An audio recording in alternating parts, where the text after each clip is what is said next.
All right, so today we're going to be taking a deep dive into Master Your Path by Tracy J. Congdon. Okay. You sent over some excerpts, and Yeah. they seem to focus on aligning your work with personal values and goals.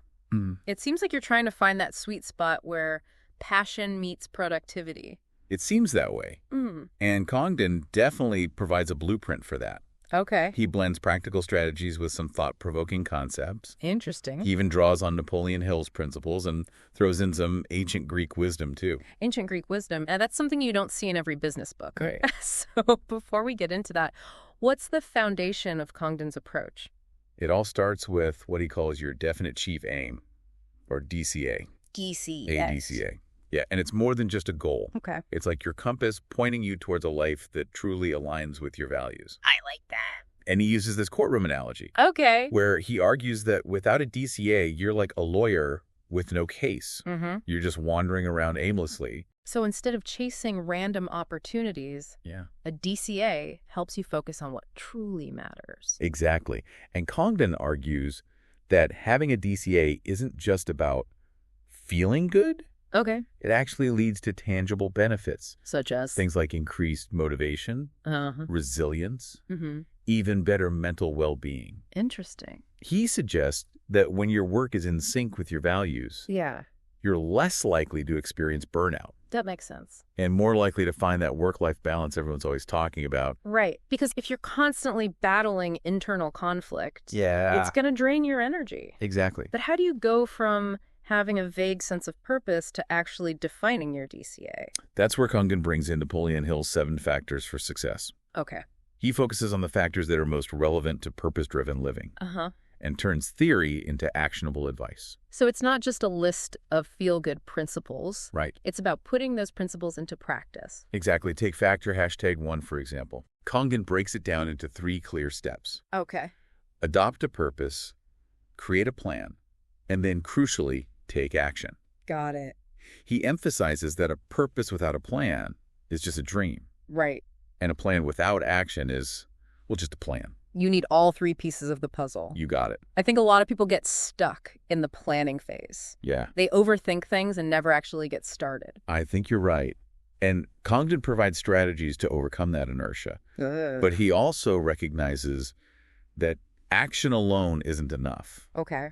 You need to understand the driving forces behind your actions, the why behind the what. That's where the 9 basic motives come in, right? Exactly. I'm curious about the desire for revenge as a motivator. Mm-hmm. That seems a bit counterintuitive for a book focused on positive change. It does, doesn't it? Yeah. But Congdon isn't advocating for negativity. Okay. What's fascinating is his acknowledgement that even seemingly negative emotions can be powerful drivers. It's about understanding how these motives, both positive and negative, can influence our actions. So instead of ignoring or suppressing those less desirable emotions, Yeah, we need to learn how to channel them in a productive way. precisely. It's about harnessing that energy and directing it towards your goals.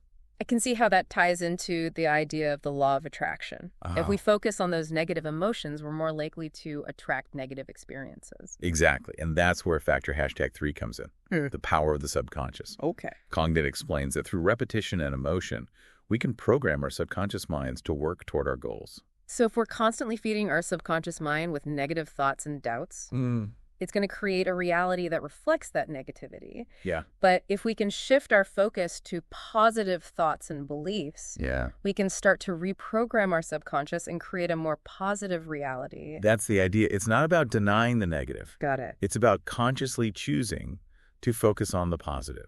That makes sense, but it's easier said than done, right? It is. How do you cultivate that kind of unwavering belief in yourself, especially when faced with obstacles? This is where Congdon emphasizes the importance of faith, Okay. which is factor #4. Okay. He believes that having faith in your ability to achieve your goals acts as a bridge between your conscious desires and your subconscious power. So it's not just about thinking positive thoughts. Sure. It's about genuinely believing in yourself and your vision. Yes. He suggests it's this belief that unlocks the potential of your subconscious mind, but he takes it a step further with factor #6, Okay. accessing infinite intelligence. Okay. I'm intrigued. What exactly is infinite intelligence? Yeah, it can sound a bit mystical. It does. Congdon describes it as a higher source of wisdom and creativity that we can tap into through our subconscious minds. So it's not about logic or reason. Yeah. It's about accessing a deeper level of knowing. Think of it like this. Yeah. You're working on a complex problem, Yeah. and you've hit a wall, you've exhausted all your logical solutions, and you're feeling stuck.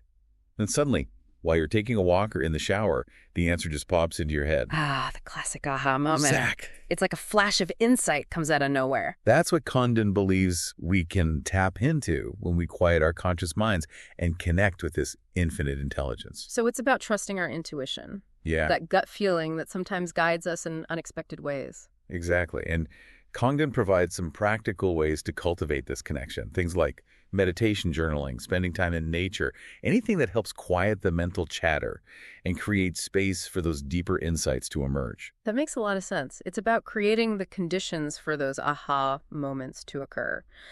But let's be real for a second. Sure. Sometimes our own thoughts can be our biggest obstacle. Mhm. How do you deal with self-sabotage? You know, those negative thoughts that creep in and tell you you're not good enough or that your goals are too big?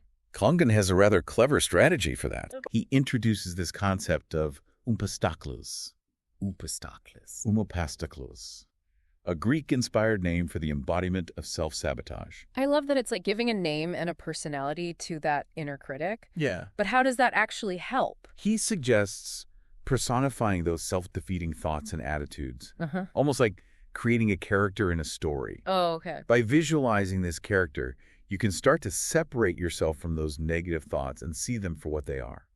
Just thoughts, not truths. So it's about recognizing that those thoughts aren't necessarily accurate reflections of reality. Right. They're just mental patterns that we've developed over time. Yeah. And by giving them a name and a face, we can start to detach from them and choose to focus on more empowering thoughts. Exactly. It's like saying, hey, umpastakles, I see you trying to hold me back, but I'm not playing your game today. I love that it's about taking back control of your thoughts and choosing to focus on the ones that serve you. So we've talked about the importance of a DCA, Right. taking action, understanding our motives, the power of the subconscious, Yes. accessing infinite intelligence, Hmm. and even taming our inner umpastaklos. He's a tricky one. But I'm still curious about that time management calculation you mentioned earlier. Oh, yeah. What's that all about? Congdon is all about maximizing your hourly worth. Okay. He wants you to look at your time as a valuable resource, Mm-hmm. not something to be squandered. I like that. And he provides a simple calculation to determine how much your time is truly worth. So it's about putting a dollar value on your time. In a way, yes. How does that help you manage your time more effectively? It's about awareness. Once you know how much your time's worth, Right. you can start to make more conscious decisions about how you spend it. So if I calculate that my time is worth, say, $100 an hour, Uh-huh. I should be asking myself if the tasks I'm doing are actually generating that kind of value. Exactly. If not, maybe it's time to delegate or rethink my approach. Precisely. That's brilliant. It's a practical way to align your actions with your worth. This is fascinating stuff. We've covered a lot of ground, but we've only just scratched the surface of Congdon's approach. I'm eager to dive into more of his practical techniques. Me too. Hmm. He has a lot more to offer, from journaling prompts to strategies for finding a mentor, all designed to help you create a life that aligns with your deepest values and goals. So we've established that Congdon is big on actionable advice. Uh-huh. What are some of the specific techniques he suggests for aligning our work with our values? Well, he's a big advocate for journaling. Okay. He even includes specific morning and evening prompts Oh, to help you cultivate gratitude and set intentions for the day. journaling prompts. I'm all ears. Yeah. I find that having a specific question to reflect on can really deepen my journaling practice. Right. What kind of prompts are we talking about? For the morning, he encourages you to visualize yourself achieving your most important goal for the day. Break it down into smaller steps. It's like giving your subconscious a clear roadmap for success. It's almost like priming your mind for a productive day. And what about the evening prompts? Yeah. Are they more reflective? They are. He suggests ending the day with questions like, what went well today? Or who did I help? Okay. It's a great way to shift your focus to the positive Uh-huh. and cultivate gratitude for the Yeah. good things in your life, even on challenging days. You know, it's funny how something as simple as reflecting on the good can have such a profound impact on our mindset. It really can. Does Congdon talk about the benefits of gratitude? Oh, absolutely. He lists a whole bunch. All right. Reduce stress, Uh-huh. better sleep, increased happiness. Mm-hmm. even improve physical health. Wow. And he's not just pulling these out of thin air. Right. He actually backs it up with scientific research. It's amazing how much research supports the power of gratitude. Yeah. It's like a secret weapon for well-being. It really is. Okay, so we've got our DCA. We're taking action, working with our subconscious, and practicing gratitude. We're doing good. What else does Congdon have up his sleeve? He dives deep into the importance of uncovering your why. Oh, You know those deep-seated motivations that fuel your actions and give your life meaning? Mm-hmm. He actually provides a 7-level questioning process Okay. to help you peel back the layers and get to the heart of what truly matters to you. 7 levels. That sounds intense. It is, but it's worth it. Can you give us a glimpse into those questions? He starts with a deceptively simple question about success. Okay. What is important to you about achieving your goal or definite chief aim? All right. Then he guides you deeper with each level, Okay. prompting you to really examine the why behind your answers. So it's like an archaeological dig into your own soul. It is. I love that analogy. It's about excavating those hidden treasures within yourself. And speaking of valuable discoveries, Congdon also talks about the importance of finding a mentor, right? He does. He provides a step-by-step guide Okay. for identifying and approaching potential mentors. All right. He emphasizes the importance of being clear about your goals Mm-hmm. and researching the background of potential mentors before reaching out. So it's not just about finding someone successful and begging them to mentor you. Right. It's about being strategic and finding someone whose experience and values align with your own. Exactly. And being respectful of their time. Right. He even suggests starting with an informational interview rather than jumping straight into a mentorship request. Interesting. It's a more subtle approach that can often lead to a more authentic connection. It takes the pressure off both parties. Yeah. Now, Congdon talks a lot about managing our thoughts and avoiding negativity, He does. but he goes a step further with this whole concept of our brains acting as broadcasting and receiving stations for thoughts, Okay. almost like we're emitting and attracting certain frequencies. Yeah. This is where it gets a little out there for me. I get it. It can sound a bit woo-woo at first. It does. But think about it this way. Okay. Have you ever noticed how being around certain people can make you feel energized and uplifted, Uh-huh. while others can drain you completely? Oh, absolutely. Some people are like energy vampires. Well, Congdon is suggesting that our thoughts and emotions have a similar effect Okay. by cultivating a positive mindset Mm-hmm. and surrounding ourselves with positive people. We create a kind of energetic force field that can help us attract more of what we want in life. It's like a self-fulfilling prophecy. Yeah. If you believe in yourself and your ability to succeed, Right. and you surround yourself with people who support you, Uh-huh. you're more likely to achieve your goals. Exactly. It's not magic. No. It's about creating the right conditions for success. That's a great way to put it. And it all ties back to Congdon's core message of aligning your actions with your purpose and your values. Okay, this has been fascinating. We've covered a lot of ground, from defining your DCA to harnessing the power of your subconscious mind. We have. What are your main takeaways from this deep dive into master your path?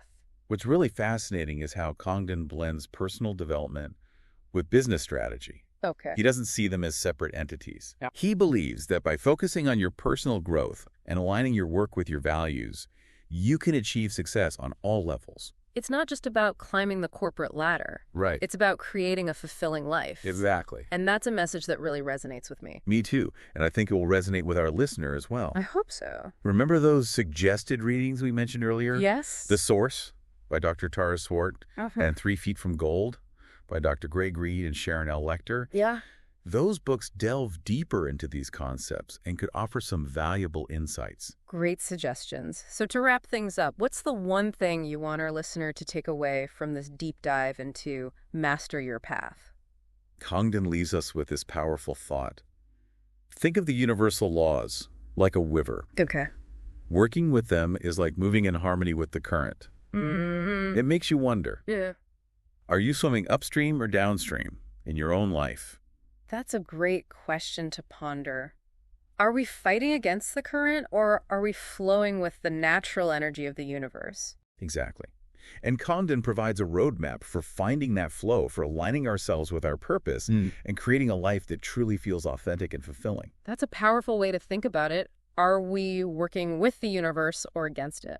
Exactly. And Congdon really emphasizes the importance of finding that alignment. You know? It's not just about setting goals, it's about understanding the deeper why behind those goals. And making sure those goals are truly in line with our values. Right, because when our actions are aligned with our values, Yeah. that's when we experience that sense of flow that Kangen talks about. It's like everything just clicks into place. It does, and it's not always easy. Right. Life throws us curveballs. It does. But Congdon gives us these tools to navigate those challenges, you know? He does. He provides a framework for dealing with setbacks and overcoming self-doubt. Exactly, like that whole concept of pasta close. Right. Give that inner critic a name and a face. Yeah, and suddenly it's not so intimidating. It's like you're taking back your power. You are. And I think that's one of the most valuable takeaways from Master Your Path. What is it? It's that we have more control over our lives than we often realize. We do. We have the power to choose our thoughts, Yeah. our actions, our beliefs. And ultimately our destiny. It's inspiring, isn't it? It is. It's a little reminder that we're not just passive passengers on this journey. We're the captains of our own ships. Exactly. Mm-hmm. So what do you say we wrap things up with a little challenge for our listener? I like it. What's the challenge? Take some time this week to really reflect on your why. Okay. Dig deep and uncover those core motivations that drive you. And then ask yourself the big question. Are you swimming upstream or downstream? That's a great question to leave our listeners with. It is, and I hope it inspires them to create a life that's truly aligned with their purpose. Well, I think that's a perfect place to end our deep dive into Master Your Path. I agree. Thanks for joining us. It's been a pleasure. And until next time, keep diving deep and keep exploring.